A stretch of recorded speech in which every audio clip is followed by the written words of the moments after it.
एक, अगर दिमाग से पागल आप नहीं हैं तो कोई ऐसा प्रयास कभी करेगा नहीं। आत्मचिंतन करने की जरूरत तो जरूर है। दूसरी बात, बिल्कुल मैं उसको पॉजिटिवली ले रहा हूँ, आप ये ना समझें कि हमें बात बुरी लगी। आत्मचिंतन, मेरी पत्नी भी रोज यही कहती है कि आत्मचिंतन करने की जरूरत है, पागल हो गए हो। मेरे भाई बंधु भी यही बता रहे हैं कि पागल हो गए हो, अपना अच्छा खासा जिंदगी छोड़ के दीवार पर सर मारने जैसा काम शुरू कर दिया है। आत्मचिंतन की जरूरत तो है। आपका सुना, अभी भाई साहब ने कहा कि जिन लोगों के पास मोबाइल है उनको तो पूरी समझ है, वो ज्यादातर लोग आपको पसंद करते हैं।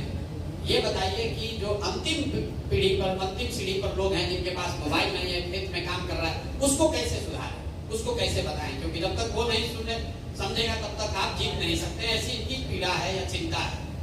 मेरे भाई 5 करोड़ लोग बिहार में इंटरनेट पर उपलब्ध हैं। आप अंतिम की चिंता छोड़ दीजिए। 5 करोड़ लोग हर महीने YouTube और Facebook के जरिए कुछ न कुछ समय अपना उस पर बिताते हैं। बिहार को जीतने के लिए 2.5 करोड़ वोट ही चाहिए।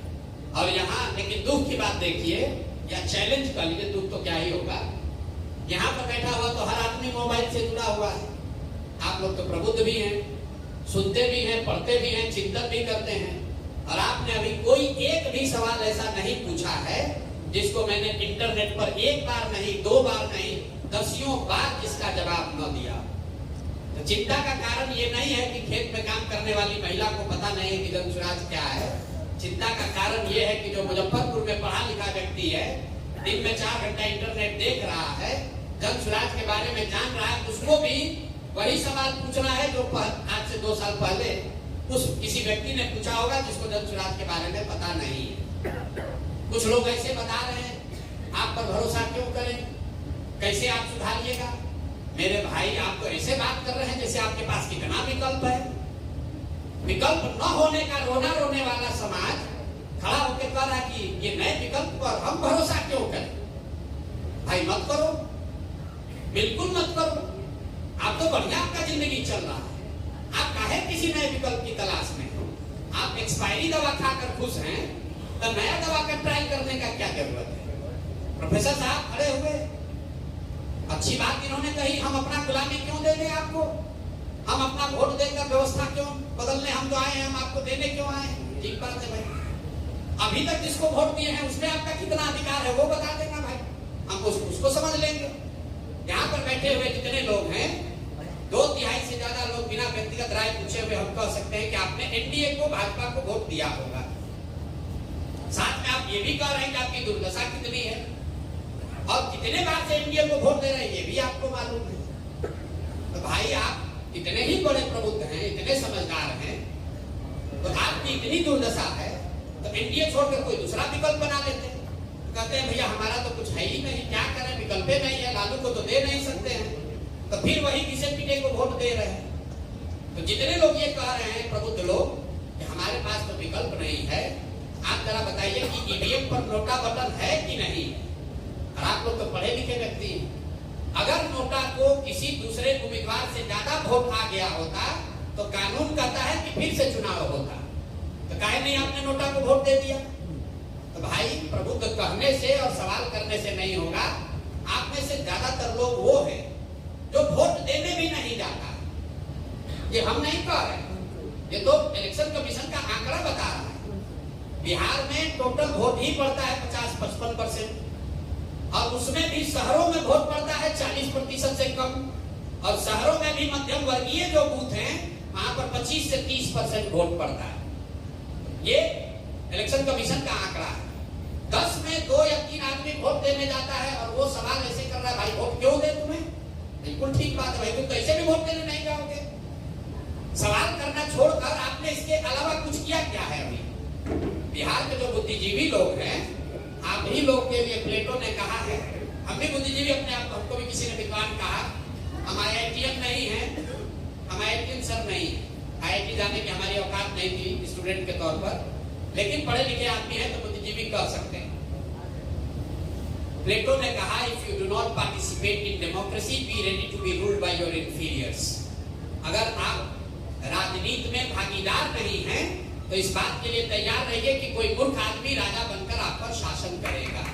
तो जो बिहार का बुद्धिजीवी वर्ग है, मैं अपने आप को भी उसमें शामिल कर रहा हूँ कि हम और आप परिस्थितिवश या स्वेच्छा से हमने ये तय किया कि भाई हमको तो राजनीति में नहीं जाना, हमको तो लोग बैठ के किनारे से लंबा लंबा ज्ञान देना है। तो जब हम आप राजनीति में आएंगे ही नहीं तो स्वाभाविक है, तो बालू माफिया है, शराब माफिया है, लंपट है, बदमाश है, वही राजा है। अब फिर आप कह रहे हैं कि भ्रष्टाचार नहीं खत्म हो रहा है। बालू माफिया सर अगर जीत कर आपका सांसद बनेगा तो चोरी नहीं करेगा, तो आपके बच्चों की पढ़ाई की चिंता करेगा।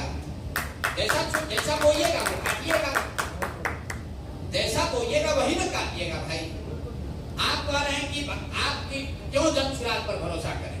भरोसा जनसुराज पर बिल्कुल मत कीजिए। आपने कहा व्यवस्था कैसे सुधरेगी?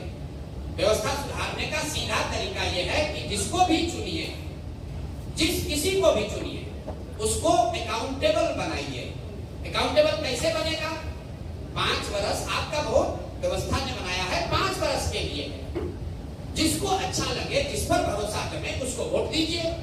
लेकिन वो वोट, वो भरोसा 5 वर्ष के लिए होना चाहिए। 35 वर्ष की बंधुआ मजदूरी नहीं होनी चाहिए। पूरे देश में 5 राज्य, तमिलनाडु, केरल, आंध्र प्रदेश, तेलंगाना और कर्नाटक, 5 राज्य मिलकर 1/3 जीडीपी इन्हीं 5 राज्यों में है। सबसे ज्यादा तरक्की इन 5 राज्यों में हुआ है। एक विशेष बात क्या है इन 5 राज्य में? कोई व्यक्ति 78 साल में आज तक वहां 10 वर्ष से ज्यादा मुख्यमंत्री नहीं बना है। तरक्की सबसे ज्यादा वहां हुई है और सरकारें सबसे ज्यादा वहां बदली गई है, क्योंकि हर आदमी जो चुनकर आ रहा है या सत्ता में बैठा है, उसको ये डर है कि अगर मैं काम नहीं करूंगा तो जनता हमको हटा देगी। बिहार में नेता को, दल को वो डर ही खत्म हो गया। उसको मालूम है कि मुजफ्फरपुर का आदमी चाहे गटर में रहेगा, लेकिन लालू के सामने जब हम एनडीए भाजपा का टिकट लेकर आएंगे तो हम ही को वोट देगा। गाली दे कर देगा, रो कर देगा, लेकिन हम ही को देगा। तो क्यों आपके गटर की चिंता करे? क्यों आपका सड़क सुधारे? क्यों आपके लिए पढ़ाई की बात करे? तो भाई व्यवस्था अगर सुधारना है तो आपको वोट चाहे जिस किसी को भी दीजिए, उसको अकाउंटेबल बनाइए। जनसुराज को भी दीजिए तो इस ये भावना से दीजिए कि जनसुराज वाले काम नहीं करेंगे तो 5 वर्ष में उनको झाड़ू मार के भगाएंगे। अगर आप वोट कीजिएगा तभी व्यवस्था सुधरेगी। किसी के माथे पर नहीं लिखा हुआ है कि हम जीत कर आएंगे तो ईमानदार बने रहेंगे। भैया जिसको चोरी करने का अवसर नहीं मिला वो सब ईमानदार ही है। ईमानदारी की परीक्षा तो तब न है जब आपको चोरी करने का अवसर हो। तो कुर्सी पर जाने से पहले हर व्यक्ति, हर नेता ईमानदार है। जब लक्ष्मी की गर्मी इतनी होती है कि कुर्सी पर बैठे कि सारा सिद्धांत गया तेल लेने, तो जनसुराज हो या कोई दूसरा दल हो, जब तक आप समाज में ये व्यवस्था नहीं बनाएंगे कि काम नहीं करोगे तो तुम्हें वोट नहीं देंगे। अभी आप प्रबुद्ध कर रहे, काम नहीं किया, कल वोट होगा तो आपको लगेगा हमारा जाते का है, भूमिहार है, कुशवाहा है, पंडित है, भोटवा तो इसी को देंगे। तो जब आप जाति के आधार पर वोट देते हैं, मोदी जी के नाम पर वोट देते हैं, तो आपको व्यवस्था नहीं सुधार होगा, चाहे जनसुराज आए कोई दूसरा आए। सीधी बात है। पीछे डॉक्टर साहब ने कहा कि विनायक गौतम जी चुनाव लड़े तो आपके वजह से ही चुनाव हार गए। भाई बड़ा गलती हो गया, हमारी वजह से चुनाव हार गए। तो उनको हमारे पास तो भैया हम निमंत्रण देके लाए नहीं थे। उनको ये सुझाव अगर आप देंगे मित्र के तौर पर कि विनायक गौतम जी आगे से प्रसाद किशोर के साथ चुनाव नहीं लड़ना, हम लोग के साथ चुनाव लड़ना, जीत जाना, बात खत्म हो गई। आप जो कोई भी चुनाव लड़ेगा, कि दुनिया में कोई गारंटी तो दे नहीं सकता है कि हर आदमी जीतेगा ही चुनाव। कुछ लोग जीतेंगे, कुछ लोग हारेंगे। आप डॉक्टर हैं, आप क्या ये गारंटी दे सकते हैं कि जिस पेशेंट का इलाज कीजिएगा वो सब ठीक ही हो जाएगा? और अगर नहीं दे सकते हैं तो फिर ये क्यों अपेक्षा रखते हैं कि कोई दूसरा आदमी जो चुनाव लड़ाएगा जीतेगा ही जीतेगा? और अगर विनायक जी को, आपको या किसी को ऐसा लगता है कि जनसुराज से जुड़ने से उसका नुकसान हो गया, आपको कोई जबरदस्ती बांध के थोड़ी ना लेके आया, आप तो खुद ही से आए होंगे, खुद ही से तो आए होंगे। और आए हैं तो इतना दिल रखिए कि आप जीत भी सकते हैं, हार भी सकते हैं। हम बिहार में खुद आए हैं, जनसुराज हार जाए उसके बाद हम बिहार के लोगों को गाली देने लगे तो हमसे बड़ा मूर्ख कोई नहीं है। भाई बिहार के लोगों ने हमको, सुप्रीम कोर्ट ने थोड़ी ना कहा है कि आपको बिहार में जाना है। हमने स्वयं से तय किया है कि हमारी जिम्मेवारी है। मैं समझता हूं कि मैं बिहार में कुछ कर सकता हूं, इसलिए मैं प्रयास कर रहा हूं। सफलता मिले या न मिले, ये मेरा अपना उत्तरदायित्व बनता है कि मैं इस मिट्टी के लिए, इस राज्य के लिए कुछ करूं, इसलिए कर रहा हूं। इसलिए नहीं कर रहा हूं आपको एमएलए बनना है, एमएलए मंत्री नहीं बनना है। तो जितना बनकर नाम, पैसा, शोहरत कमाया जा सकता है, उससे बहुत ज्यादा नाम, शोहरत, पैसा भगवान ने दिया। लेकिन सिर्फ इसलिए ये प्रयास कर रहे हैं कि इसी मिट्टी पे जन्म हुआ है, समझते हैं कि कुछ इस मिट्टी के लिए हमारा भी, हम पर भी कर्ज है। और उससे बढ़कर आप ये समझिए, प्रयास हम करें या आप करें, प्रयास आज हो या 10 वर्ष के बाद हो, करना तो किसी न किसी बिहार के आदमी को ही पड़ेगा। कोई तमिलनाडु से आकर बिहार, मुजफ्फरपुर, पटना, मधुबनी नहीं सुधारने वाला है।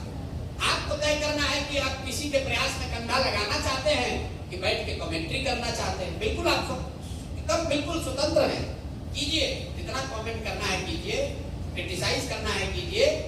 जो विकल्प नहीं होने की बात करते हैं, हम आपको कम से कम 100 ऐसा उदाहरण दे सकते हैं जब समाज में कोई अच्छा आदमी हिम्मत करके खड़ा हुआ, चाहे निर्दलीय ही खड़ा हुआ। और जब कोई अच्छा आदमी खड़ा होता है तो सब आदमी मिलकर कहता है ना, आदमी तो बहुत अच्छा है ना, लेकिन जीतेगा नहीं, अरे वोटे मेरा बर्बाद हो जाएगा। तो आदमी को आप हरा देते हैं, आपको लग रहा है कि आपका वोट बर्बाद हो जाएगा, अगर उसको वोट दीजिएगा तो वोट बर्बाद हो जाएगा। मेरे भाई, जब किसी अच्छे आदमी को आप वोट नहीं देते हैं, कोई एक अच्छा आदमी चुनाव हारता है तो 100 अच्छे लोगों का मनोबल टूटता है। वो सोचता है कि आदमी वोट नहीं देंगे। आप 24 घंटा ये गणना में लगे हैं, कौन जीतेगा, राजद जीतेगा कि एनडीए जीतेगा? मेरे भाई, ये तो दोनों दलों को आपने देख लिया। आपके पास, क्योंकि यहाँ कुछ डॉक्टर लोग भी बैठे हुए हैं, आपके पास, आपको कोई रोग है, आप एक दवा खा रहे हैं जो कि एक्सपायर हो गई है, आप डॉक्टर साहब के पास गए।